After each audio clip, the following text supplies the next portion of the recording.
No Space for Christ. Episode 1. The Rebel's Path.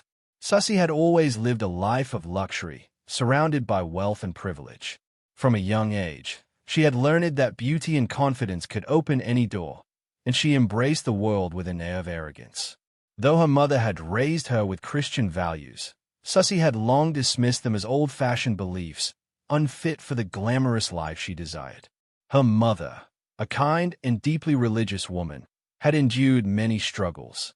After losing her husband years ago, she had worked tirelessly to provide for Sussy, doing everything in her power to guide her daughter onto the right path. But no matter how hard she tried, Sussy refused to listen. She was more interested in parties, expensive clothes, and the attention of her peers than in prayers and church services. That evening, as Sussy stood before her vanity mirror, she admired her reflection with satisfaction.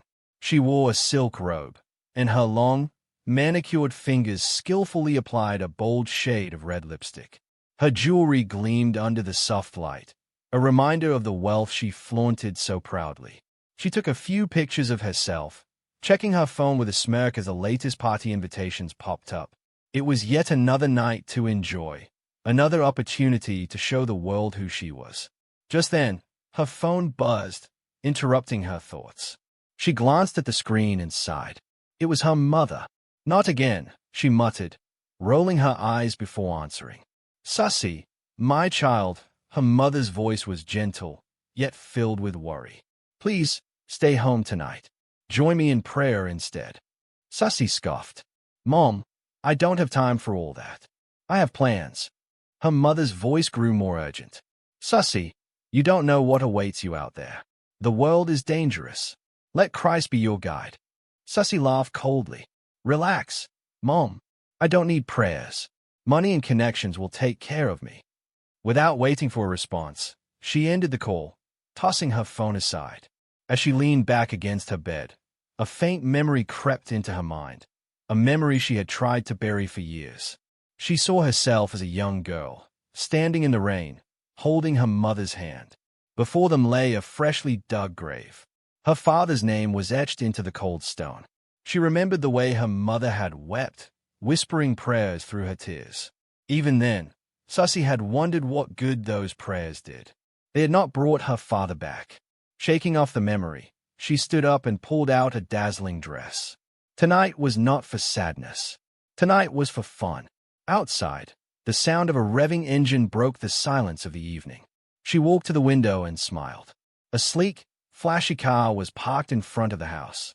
Music blared from its speakers, and three of her closest friends, Tina, Mike, and Jake, waved up at her, calling her name. Sussy grabbed her phone and quickly texted them. "Be down in 2 minutes.